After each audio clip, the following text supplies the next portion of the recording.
FromSoftware is one of the most celebrated developers in the modern gaming landscape, whose fans have come to expect a high level of quality and challenge from their software. The publisher and developer has achieved great mainstream popularity due to the financial and critical success of titles like Demon's Souls and Dark Souls, but before that the company had been around for years, building a reputation for creating solid, and a bit niche, video game experiences. For many gamers in the 5th and 6th console generations, FromSoftware may have been known as the Armored Core company, but the developer cut its teeth on the type of game that it is most associated with today: dark fantasy role-playing. In fact, FromSoftware was laying the foundations for their so-called Souls-like games from the very start with the Japanese exclusive Kingsfield.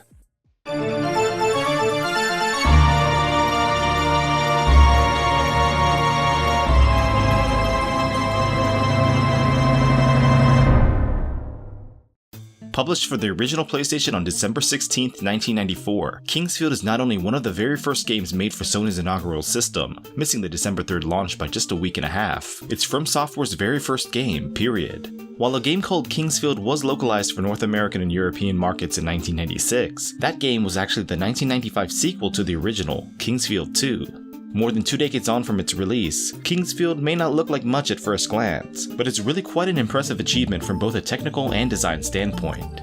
FromSoftware was founded in 1986, nearly a decade before the release of their first game, but in that time the company had worked on various non-game software such as business support applications, dabbling in 3D graphics R&D behind the scenes, and it's these experiences that helped the team to accomplish something as difficult as creating a fully polygonal, free-roaming first-person action RPG in the early days of 3D console gaming. And as a fully polygonal, free-roaming first-person action RPG developed in 1994, Kingsfield has an important place in the history of role-playing games, particularly with 3D ones.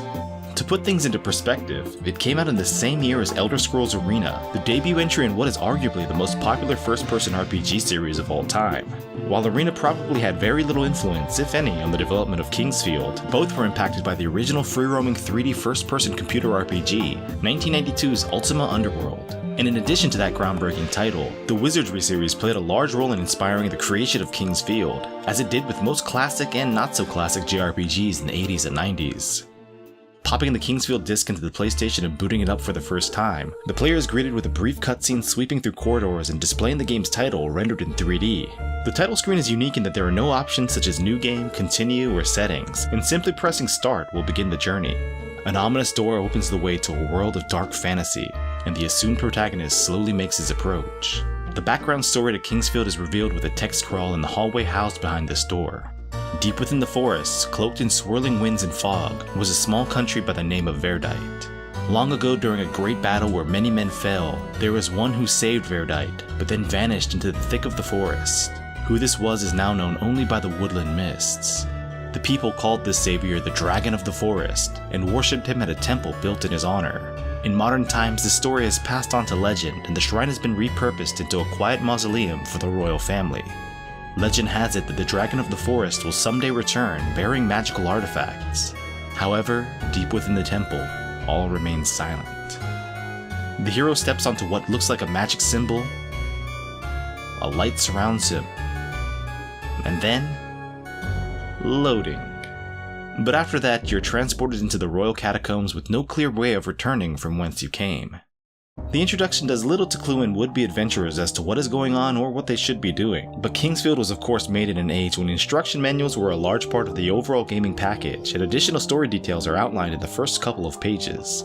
Here we learn the current king of Verdite has ordered the expansion of the royal cemetery, but this project was only a guise for his true intention to look for the magical relics spoken of in legend. And more important than that, we learned that the protagonist of the game is Jean-Alfred Forrester, son of Captain Hauser of the Verdite Guard, and his quest is to locate his father, who has gone missing after embarking on a rescue mission deep within the converted temple. Fans of the Kingsfield sequels should be familiar with the hero's name, as he plays an important role in both the second and third entries.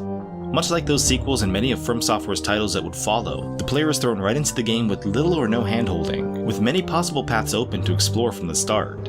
Jean can move forward and backwards by pressing up and down on the D-pad, and pressing left and right turns him in the corresponding direction. Slowly. L1 and R1 are used to strafe left and right, and you can shift the view up and down using L2 and R2. Compared to later entries in the series, this game has a relatively small map of just 5 descending floors and feels a bit flat and claustrophobic, but the overall scope still feels rather large, especially for a 1994 console title. The slow movement speed might be a turnoff to most, but in my opinion it's something the player should get used to rather quickly, and it adds to the brooding atmosphere of the game's environments. The slow speed also allows the game to load upcoming sections of the current level on the fly, meaning loading screens are scarce, only necessary when booting up the game or moving between floors, which helps greatly with immersion and is quite remarkable for an early PS1 title. As the Verdite King soldiers ventured deeper into the former temple of the Dragon of the Forest, a shocking discovery was made, and not one of precious treasures, but of malicious and murderous monsters. As you probably already assumed, combat is a major gameplay component in Kingsfield, and mastering the art of war is a must, since each floor of the Royal Graveyard is inhabited by hordes of vicious creatures that will attack Jean indiscriminately. Man-eating plants, giant spiders, fire-breathing lizardmen, clay golems, mummies, classic skeleton warriors, winged demons, and a whole lot more. 2 types of attacks are available to take out these threats: melee with the triangle button and magic with square. Jean's starting weapon is a paltry short sword, but throughout the course of the journey he will find bigger, better weapons that not only come with an increase in power, but inflict slashing, striking, stabbing, holy or fire damage depending on form and attack style, making certain weapons better at dispatching foes based on their weaknesses. Weapons can be found all around the graveyard in places such as treasure chests or as fixed loot from fallen enemies, but can also be purchased from one of 2 shops located on the first floor. Because of the expeditions and construction work, the cemetery isn't inhabited solely by wicked and dangerous creatures. Most of the people you'll meet are mercenaries or soldiers, who are mainly there to add to the atmosphere and provide some story details and hints, but there are other allies who will help you obtain important or useful items, and of course, buy and sell goods as mentioned. Gold is the currency used to barter with, mainly obtained as spoils from fallen enemies, or by selling off unneeded inventory or valuable treasures like blood or moonstones. Most things that can be purchased at shops can also be found throughout the 5 floors of the graveyard, however merchants do sell a few unique items. Most importantly, these shops will be where the player stocks up on herbs, potions, antidotes, and other restorative goods, as item management plays a key role in surviving the caves and corridors of the Royal Cemetery. Since danger lurks around almost every corner in Kingsfield, it might be a good idea to acquire something to boost your defenses early on in these shops. Jean can equip himself with a variety of gear to protect his head, his torso, his arms, and his legs. He can also wield a shield in his left hand and wear a single accessory such as a ring or bangle. Each of these defend against a variety of physical and magical damage, and some are embedded with special attributes such as HP restoration. Only 1 magic spell is available at first, the somewhat underwhelming Light Needle, but combat spells such as the Wind Cutter and healing and support magic can be learned later on. New spells are usually obtained from interacting with another character, but can also be obtained in story events and by leveling up. As you'd expect from this style of game, killing an enemy rewards the player with experience. Experience allows the player to automatically level up, and leveling up brings with it an increase in player stats. However, physical and magical power also increase the more you use your weapons and spells. It's pretty easy to level up physical strength, as you'll constantly have to swing, stab, and strike the many monsters that roam the former temple grounds, but magic is more difficult to hone, especially early on in the quest. This is because magic doesn't regenerate automatically, and items that restore MP are scarce and quite pricey at shops. The best way to replenish magic points is either at the Fountain of Recovery on level 1 or the Temple of Prayer on level 3, which also refill player health, but traveling to these locations can be tedious, so learning to conserve MP is extremely important, especially in the first half of the game. Later on you can find weapons that regenerate magic while equipped, making use of spells a much more viable option to take out monsters. Once your physical and magical power increase enough, you can perform special spells with some weapons by pressing square during a melee attack. Most enemies on the first 4 floors are gone for good once they're killed, but some do respawn, and there are a couple of spots that seem like they were just made for grinding, so it shouldn't be too hard to get strength and magic power to the point where Jean attains the rank of Swordmaster by the end of the game, allowing him to use the most powerful magic. At first, the combat in Kingsfield can seem a bit simplistic or clunky, but the implementation of a stamina meter for physical and magic attacks gives it more depth than a random hack and slasher. To use magic, you must wait for the stamina meter to refill completely before using another spell. It's as simple as that. Melee attacks work a little differently, however.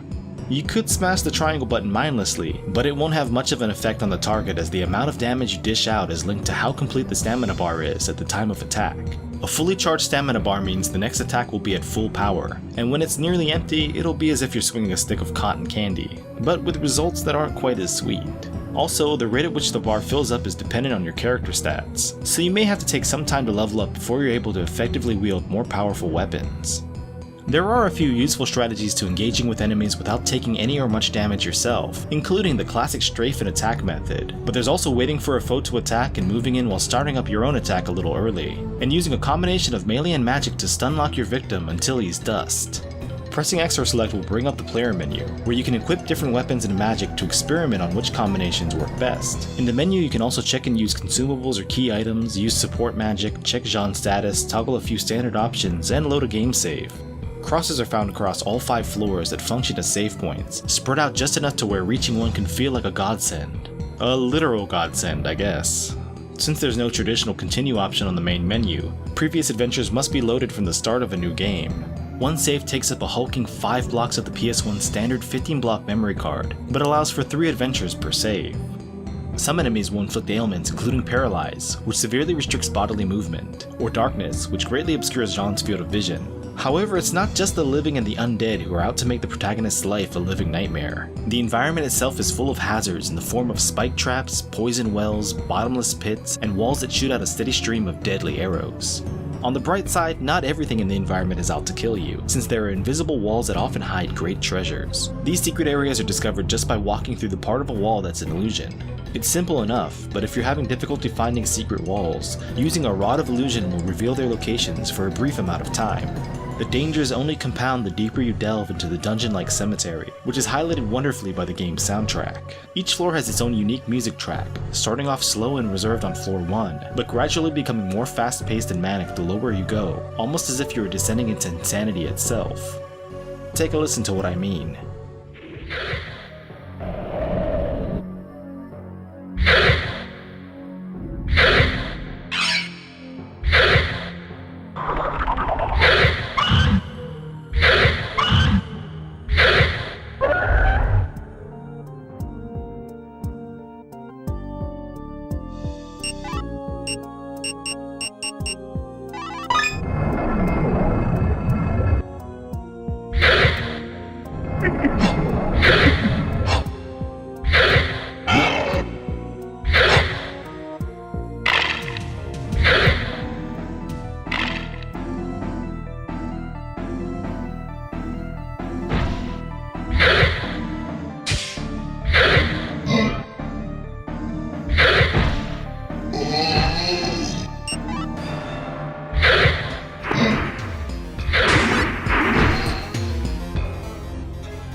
I won't go over the entire story in detail, since I'll leave that up to you the viewer to unearth and enjoy on your own, but from here on I'll take a look at each floor and highlight some of their key events, features, characters, or items, which naturally include spoilers, so be warned in case you plan on playing the game for yourself and want to experience a mostly fresh run.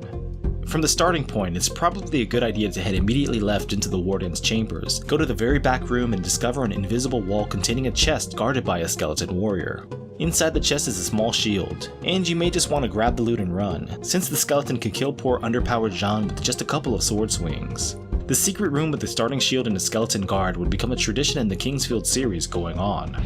After that, the first thing you'll probably want to do is speak to the priest Jude's Cross, who is ironically looking for his cherished cross. This can be purchased from Gil's shop in the eastern portion of the map for a pretty hefty sum, so save up. Returning the cross awards you with the Key of the Dead, which will be extremely useful as it opens up many locked doors and chests on floor 1 and some on floor 2. Obtaining the Dragon Chalice off the corpse of a scholar and returning it to the Dragon Temple will restore water to the Fountain of Recovery mentioned earlier, allowing you to restore HP and MP, but it also grants another benefit. If Jean is to fall in battle but is in possession of an elusive restorative item called a Dragon King Tree Fruit, he will be revived at this location. It's easy to get lost in this first area of the game since many places look similar, and construction work means there are many paths that result in a dead end, so pilfering the Warden's map from another dead body will be extremely handy, and although this map is incomplete, you won't find a better one until much later down the road. A series of arrow traps blocks safe passage to floor 2, so finding the secret switch that turns it off is also a priority. Once you've explored the area thoroughly and feel confident to move on, take the portal to the next level. Naturally, floor 2 is home to even more dangerous foes and traps than the starting area, and there are many ledges that will lead to Jean's doom, as well as the introduction of invisible walkways, so watch your step. One of the most important tasks to complete here is learning the water magic, taught by the hermit sage Raleigh Kelvim. He will bestow his wisdom on you only if you can fetch the Mirror of Truth for him, an item that reveals the true nature of whomever is reflected in its surface, and using it in-game will provide descriptions of enemies and NPCs. Thankfully, the mirror can be easily acquired in the treasure room in the middle of the map, guarded only by a few lizard men. Later on you can discover another Mirror of Truth, so it's no real loss handing this one over to Raleigh, especially since your reward is life-saving healing magic. Perhaps the most consequential story-related meeting to take place on the second floor is with the fairy Miria, servant of the Dragon of the Forest, who warns of the treachery of the King of Verdite and beckons you to make it to the deepest levels of the temple to aid her in confronting him. Behind her is a chest that holds the Green Dragon Rod, a magical item that teleports you to the entrance point of any floor you're on. The Wandering Minstrel Hinds will give you a harp in exchange for a single Dragon King tree fruit, which may be the deal of the century, as plucking at the musical instrument at certain ledges summons platforms the hero can walk across, unlocking more areas to look for treasure, but more importantly opening up the way to level 3. This floor is markedly more ornate than the previous two and is where the Temple of Prayer is located, another place to heal HP and MP and also learn a new spell. To access the temple and make it on through to the 4th floor, you'll need to place 4 elemental seals in their rightful pedestals, 2 of which are found on this floor, with the other 2 hidden away on floor 2. While searching for the seals, you'll eventually run into the former King of Verdite, Randolph VIII, who is a blood relative of Jean's on his mother's side. He is a ghost trapped here who knows of the nefarious intentions of the current king, and aids the hero by gifting him with powerful fire magic. He also advocates the reclamation of his treasured flame sword and fire mail so that Jean may stand a chance at defeating the Black Knight, a master swordsman in service of the new king. The flame sword is a great weapon that can shoot out fireballs for its magic attack. However, there is a better weapon hidden away on this floor, the Triple Fang. Aside from being powerful, it slowly regenerates HP and MP and can perform a devastating light magic attack that homes in on nearby enemies. This 3-bladed sword is a legendary weapon featured in other Kingsfield adventures, one you'll probably use for most of the game. Up until now things have been pretty challenging, but it's floor 4 where the difficulty really ramps up. For those who have been relying on the Warden's map, bad news. It's pretty much as useful as toilet paper here, which actually might be pretty useful given how terrifying things are getting. But anyway, if you manage to navigate your way through the labyrinthine halls and rooms that make up this level, you'll soon find a better map that charts the entire Royal Cemetery to completion. Several of the most important and useful relics in Kingsfield are stashed away on this floor, one being the Feather Boots, which grants Jean the ability to float across small chasms. The potent Shadow Blade awaits a new master in a secret location, and while it cuts down foes with ease, it lacks regenerative or magical properties and also afflicts the player with dark status while equipped, so it might be a good idea to just stick with the Triple Fang. It's on this floor where Jean finally reunites with his father, at least what remains of him. Hauser managed to slay the dreaded Black Knight, but in the process was killed himself and is now entombed in a secluded part of the graveyard. Next to his grave lays his weapon and family heirloom, the Dragon Sword. This hefty blade is not so useful at the moment, but is integral to completing the game. The first and only sub-boss in Kingsfield also awaits the player here, the Black Mage. Although he honored your father by building his ornate grave, make no mistake that this magician is no good guy, as he uses his dark magic to raise fallen soldiers and stands in the way of the entrance to the deepest floor of the graveyard. He commands an army of mighty gold golems and possesses great magic powers, and halfway through the battle he reveals his true horrific form. Surviving this battle means there's just one floor left to explore, the smallest yet most chaotic level in the entire game, overrun by aggressive and malevolent creatures that spawn endlessly, and no longer drop any gold. Venturing into the pandemonium, you'll eventually run into the fairy Miria once again, now accompanied by her master, the Dragon of the Forest, who unsurprisingly is an actual dragon. With their remaining powers, they unlock the secret potential that lay dormant in your father's old sword, transforming it into the Moonlight Sword, the single most significant weapon in Kingsfield lore, one that has also made appearances in many other FromSoftware titles. Aside from its immense physical attack prowess, it can hurl out destructive holy magic orbs that obliterate almost anything in its path instantly. In his quest for power, the King of Verdite has become utterly corrupted, mutated and driven insane with great ancient magic, so the fairy and dragon are depending on you to end his madness once and for all. To further aid you with this task, they unsealed 3 doors hidden throughout the temple where the magical artifacts spoken of in legend have been stowed away. At this point, you should be in possession of all keys and other objects needed to access every part of the cemetery, so it might be a good idea to backtrack and find any missed treasure. Particularly useful are pieces of verdite, green crystals that will permanently increase magic power by 1 when consumed. Gather the dragon's artifacts, which are powerful magical armor. Achieve the rank of Swordmaster, and stock up on any items you may need, and you'll be ready to take on the final boss. Take a deep breath, step onto a rather long and tricky invisible bridge, withstand the final attacks of some giant monsters and demon lords, and by the power of the Moonlight Sword and the dragon's magical protections, end the reign of the maniacal king. And that's Kingsfield. Although my descriptions spoil a lot, there are a lot of story details I left out purposely so you can discover them on your own. While Japan exclusive, an English language patch was made way back in 2006 that opens up the game for a much larger audience. For anyone who has played other Kingsfield or Souls games, you'll know that the story mostly unfolds through dialogue with NPCs, and the same holds true here. As revealed in the PS1 Kingsfield sequels, John Alfred Forrester becomes the new King of Verdite after the events of this first game, and plays an important role in those titles. Playing Kingsfield from start to finish can be a long, arduous journey. I imagine it can take up to 20 hours on average, maybe even more if you play the game with no guide or previous experience. While the graphics and gameplay are simple and may seem monotonous and unenjoyable to many, revisiting this game after many years and actually playing it until the end for the first time had me glued to my television, and not once did I feel bored. Rather, I was excited to discover what I might have to face around every corner, and the visuals and audio, while a product of the time, did a great job of drawing me into the dreary world of Kingsfield.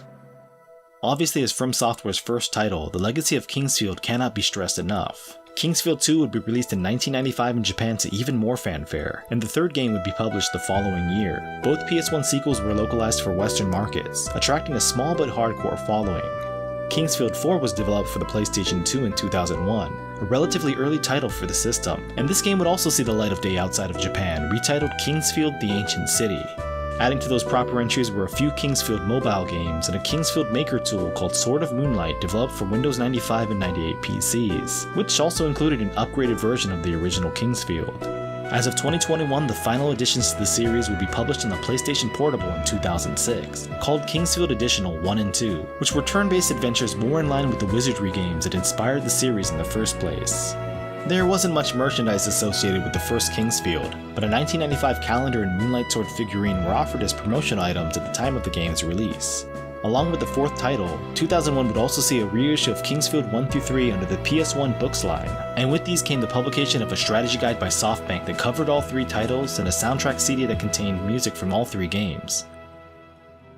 In 2007, to mark FromSoftware's 20th anniversary, the Kingsfield Darkside box was produced in limited numbers, containing all 4 KF titles in a fancy package. And finally, an early build of the game can be sampled in the Japanese retail kiosk trial disc Demo PlayStation Volume 1, playable for up to 3 minutes at a time.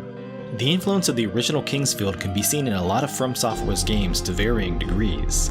Of course, there's Demon's Souls, Dark Souls, Bloodbourne, and the like, but it extends even further in the Echo Knight and Shadow Tower series, and much more. For such an important title in the history of role-playing games, and one that still has its fingerprints on the gaming industry today, it's a real shame that there hasn't been a sequel nor a remake for such a long period of time, especially in an age of too many sequels and remakes. A Kingsfield in the modern era would just be so amazing. And with such a project, I'm sure it's mostly a problem of getting the right people involved, but hopefully the stars align someday and we can all once again wield the Moonlight Sword the way it was supposed to be, and in 4K and beyond. Anyway, that's all for episode 45 of Import Gaming for the Win. I'm liking this early PS1 first-person game vibe. I think I'll stick with it a little longer. I hope you enjoyed the video, and I'll see you around. This is Jimmy Hapa. Take care.